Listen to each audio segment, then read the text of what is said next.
Olá, meu querido irmão, olá, minha querida irmã, graça e paz a todos vocês. É o pastor Genildo, da Igreja Filhos da Promessa, firme e forte aqui novamente, para mais esse contato gostoso, amigável, abençoado e abençoador. Nós estamos aqui para isso, né? Neste vídeo, nesse contato nosso, nós queremos falar a respeito de que Deus, Ele sabe todas as coisas e Deus, Ele criou princípios. Olha, eu queria que você prestasse muita atenção nesse vídeo, muita atenção mesmo. Existe na Bíblia, existe na palavra de Deus, princípios para que a pessoa seja abençoada financeiramente, para que a pessoa seja próspera financeiramente. Você sabia disso? A Bíblia tem exemplos no Velho Testamento e exemplos no Novo Testamento de como você ser uma pessoa abençoada. Eu quero ler uma passagem no primeiro livro de Reis. Primeiro livro de Reis é onde o Elias abençoa uma certa mulher. Primeiro livro de Reis. Eu poderia ler também no segundo. Poderia ler no segundo. Eu acho que eu vou ler no segundo, porque tem um exemplo disso lá no primeiro Reis, que era com Elias, e tem no segundo Reis com Eliseu. O princípio é o mesmo. Então, como eu abri aqui, está no segundo aqui, eu vou para o segundo Reis, onde o profeta Eliseu multiplicou o azeite de uma viúva. Então, eu estou aqui com a Bíblia aberta aqui já. Então, bora lá. Vamos ler aqui no segundo Reis, capítulo 5. Segundo livro de Reis, capítulo 5. Deixa-me ver aqui onde é que está. Deixa eu ver se é segundo Reis, capítulo 5. Eu marquei aqui. São princípios para que sejamos. Deixa-me ver se eu tô certo aqui. Primeiro Reis, eu acho que o primeiro está mais próximo de mim aqui, capítulo 17. Mas eu tenho um outro versículo aqui no Novo Testamento. Vamos ler um no Velho, outro no Novo. Primeiro Reis, capítulo 17. Primeiro Reis, aí é com Elias. Tem no segundo Reis ali. Primeiro Reis, capítulo 17. Primeiro Reis, capítulo 17. Aqui é com Elias. É muito importante. São princípios para que a pessoa seja abençoada. Princípio para que a pessoa seja abençoada. Primeiro Reis, capítulo 17. Não vai dar para mim ler o texto todo. Deixa eu ver aqui. Primeiro Reis, capítulo 17. Deixa eu ver onde é que está aqui. A viúva de Zarepta. Vou ler a partir do verso 8. Então veio a ele a palavra do Senhor dizendo: levanta-te e vai a Zarepta, que é de Sidom, e habita ali. Eis que eu ordeno. Aqui também, irmãos, sabe, tudo tem que ser por fé, como nós gravamos um vídeo anterior aí que vocês vão assistir. Levanta-te e vai a Zarepta, que era uma região, um local, né, que é de Sidom, e habita ali. Eis que eu ordenei ali uma mulher viúva que te sustente. Vai acompanhando aí, não vou ler muito não, para não tomar muito tempo, mas eu vou ler o suficiente. Então, ele se levantou e se foi a Zarepta, ou Zareptá, porque nos originais não tem acento, e aqui na Bíblia também não tem. E chegando à porta da cidade, eis que estava ali uma mulher viúva, apanhando lenha. E ele a chamou e lhe disse: trazei-me, peço-te, numa vasilha, um pouco de água, que beba. E indo ela buscá-la, ele a chamou e disse: traz-me agora também um bocado de pão na sua mão. Porém, ela disse: vive o Senhor teu Deus, que nem um bolo tenho, senão somente um bocado de farinha numa panela e um pouco de azeite numa botija. E vês aqui, apanhei 2 cavacos, e vou prepará-lo para mim e para o meu filho, para que o comamos e morramos. Isso quer dizer, nós vamos comer essa última comida que a gente tem aqui e vamos esperar a morte. Porque estava naquele período de 3 anos e meio de seca na terra, pela oração do próprio Elias. Só segue mais um pouquinho aqui. E Elias lhe disse: não temas, quer dizer, não tenha medo. Vai e faz conforme a tua palavra. Porém, faz disso, quer dizer, dessa pouquinho de farinha que você tem, faz disso primeiro para mim um bolo pequeno e traze-mo para fora. Depois farás para ti e para teu filho, porque assim diz o Senhor, Deus de Israel: a farinha da panela não se acabará e o azeite da botija não faltará até o dia em que o Senhor der chuva sobre a terra. Você ouviu bem? Isso aqui, meus irmãos, é um princípio que Deus ensina aqui no Velho Testamento. Depois nós vamos ler um versículo lá no Novo para você entender que esse princípio ele esteve com o povo de Deus desde o Velho e entrou no Novo Testamento adentro. Princípio para que a pessoa seja abençoada financeiramente. Vamos supor, vamos ser bem prático aqui. Vamos supor que chega na sua casa e bate lá na sua casa alguém pedindo, sei lá, pedindo um pão, pedindo alguma coisa para comer. Porque geralmente quem pede não escolhe, né? Você tem alguma coisa, pelo menos na minha casa é assim, creio que na sua também, né? Tem alguma coisa, tem alguma comida pronta aí? Você tem alguma... Uma vez, para você ter uma ideia, depois do culto, já eram umas 10 horas da noite, bateu na minha casa um rapaz que aparentava ter uns 30 anos de idade. Ele falou assim para mim: pastor, você tem algum resto de comida aí? Não tem problema que esteja azedo, não. Eu estou com muita fome e o que você tiver aí na sua casa, eu como. Pode ser o resto da janta, pode estar já meio que azedando. Ele falou bem assim para mim, bem assim para mim. Então, quando bate na sua porta alguém pedindo comida, se você tiver, pouca coisa, como é o caso dessa viúva aqui, que tinha só um punhadinho de farinha, e ela falou para o profeta que ia fazer um pequeno bolo, e ela e o filho iam comer, e iam esperar a morte, porque não tinha mais o que fazer. O mundo estava seco, os rios se secaram, não tinha mais o que fazer. Então, mas o Elias, que era um profeta do Senhor, disse para ela: não temas, isto é, não tenha medo. Você vai dividir esse pouquinho de farinha que você tem e você vai fazer um bolo pequeno para mim primeiro. Não pareceu uma petulância? Não pareceu um atrevimento? Não pareceu um sujeito com uma ousadia negativa, né? Ousadia, digamos assim, que puxava para o lado dele, né? Então, mas a mulher sentiu algo de diferente, porque ela já sabia que ele era um profeta do Senhor. Ele era um homem de Deus. Então, o Elias estava ali representando a Deus. E ela fez exatamente conforme ele orientou, porque ele diz: assim diz o Senhor, a farinha da sua panela não se acabará e o azeite da sua botija não terminará, até que Deus envie chuva sobre a terra. E é claro, né, que envie chuva e a terra tem que produzir para poder gerar o alimento.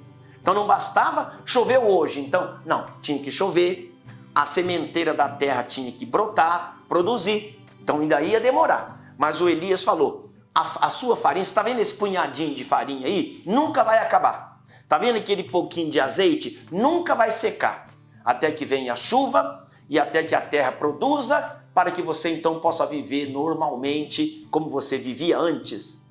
Então, o princípio da fartura, o princípio da prosperidade é você atender, ajudar. A Bíblia diz, não foi o São Francisco de Assis, o São Francisco de Assis também falou, mas ele falou porque ele conhecia a Bíblia, né? Que é dando que se recebe. Isso é um princípio que Deus criou, princípio divino. Você quer ver rapidamente aqui no Novo Testamento um versículo também que tem esse mesmo princípio? É Mateus capítulo 14, na primeira multiplicação dos pães.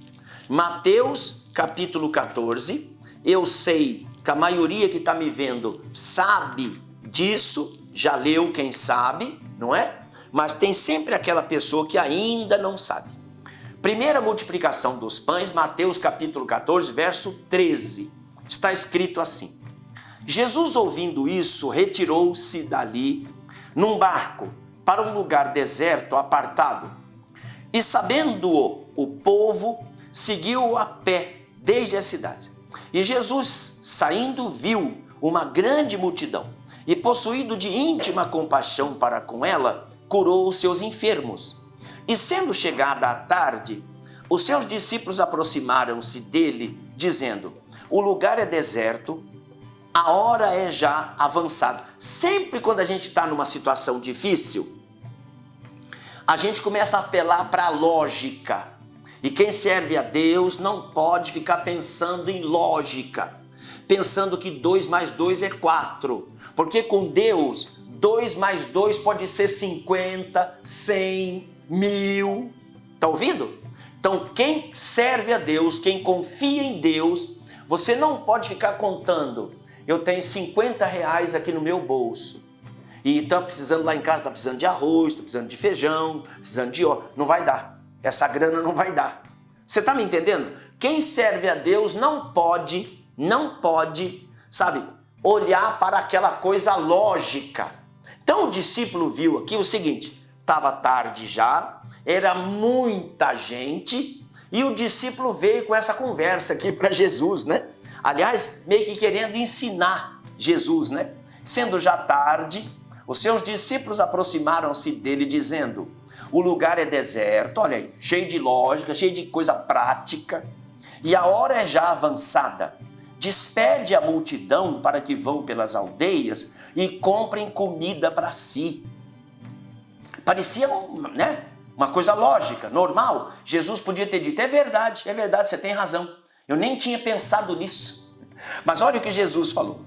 Jesus, porém, lhes disse: não é mister que vão, dai-lhes vocês. Isso é maravilhoso demais. Dai-lhes vós de comer. Então, eles lhe disseram: não temos aqui senão 5 pães e 2 peixes. E ele disse: trazei-mos aqui. Então, vocês já sabem o que aqui aconteceu, né? Já sabe, a multiplicação dos pães. Então veja bem, deixa eu explicar de novo, eu sei que eu já falei disso em outras ocasiões. Os pães aqui era tipo igual massa de pizza. Nesse domingo eu fui comprar pão para nossa Santa Ceia e vi no mercado, em um dos mercados aqui de Cascavel, que tinha lá o tal do pão árabe, que parece massa de pizza. É massa sem fermento, que não cresce. Então esses pães que o discípulo está falando aqui, era desse tipo, porque eles eram judeus, né? Sabe aquele negócio de que o judeu não podia comer fermento, aquela coisa toda lá? Então, eram 5 pães que 2 pessoas podiam comer tudo. Você entende? Então, o outro evangelista, se não me engano foi Marcos, falou: nós temos aqui 5 pães e 2 peixes, mas o que é isso para tamanha multidão? Né? Então, aí Jesus falou assim: tem 5 pães e 2 peixes? Então traz aqui. Traz aqui. Então você veja o princípio da fartura, o princípio da prosperidade.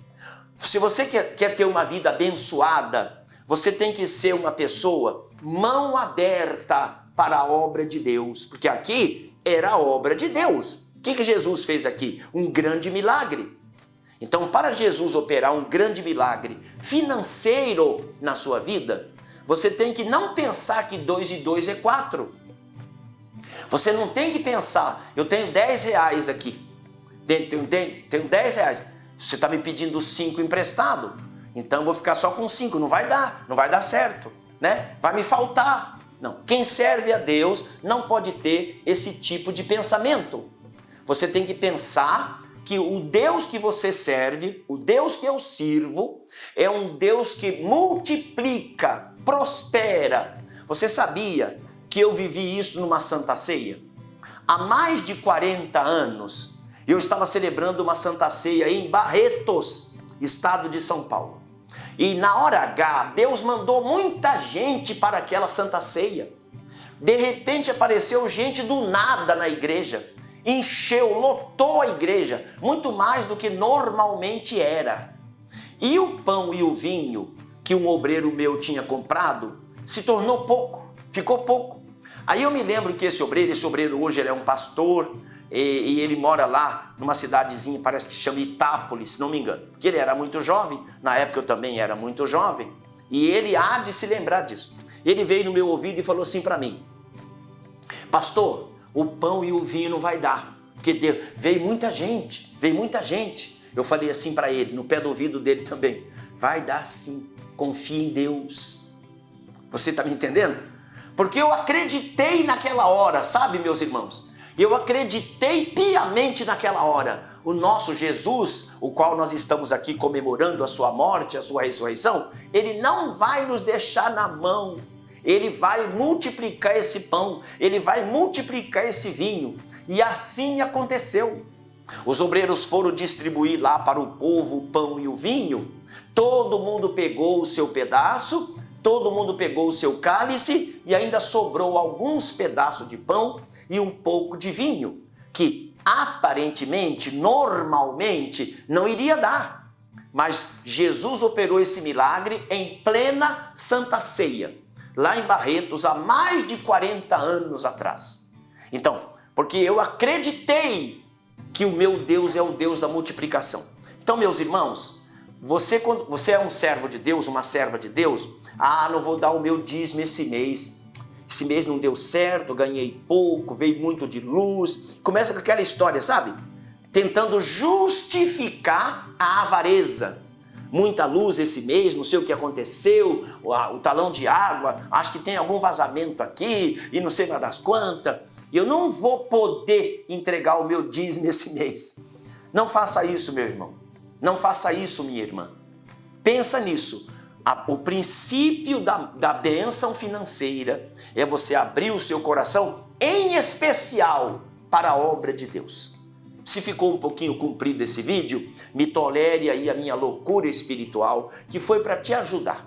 Eu agora quero orar em seu favor. Senhor Jesus Cristo, muito obrigado por estas palavras. Sabe, Senhor, eu sempre sinto que estou ajudando alguém quando eu prego, quando eu falo da tua palavra, do teu amor. Eu sei que o Senhor coloca pessoas para me ouvir, pessoas que estão passando por situações semelhantes. E eu oro em favor de todos agora. Pessoas que porventura estão passando por dificuldades, privações e precisam de uma fé. Que eles possam aprender com esta palavra que isso que nós acabamos de pregar são princípios que o Senhor criou para que as pessoas abandonem a avareza, abandonem a mesquinhez, para que sejam abençoados pelo Senhor. Abençoa, abre as portas, prospera a vida de todos, abre as portas do emprego, dos negócios, e também eu te peço que venha ungir esta vasilha com água, consagra, transforma esta água num santo remédio, para que a pessoa que tomar desta água, ou até mesmo passar no local doente, sejam libertos, sejam curados. Unge esta peça de roupa com o mesmo poder, para que a pessoa enferma, ao fazer uso, seja abençoado, liberto e curado pela fé. Em nome de Jesus. Amém e graças a Deus. Deus abençoe você poderosamente. Aproveita o ensejo aí, clique aí em cima da letrinha inscrever-se, se inscreva no nosso canal, nos ajude a evangelizar. Forte abraço e até a próxima, na paz do Senhor. Amém.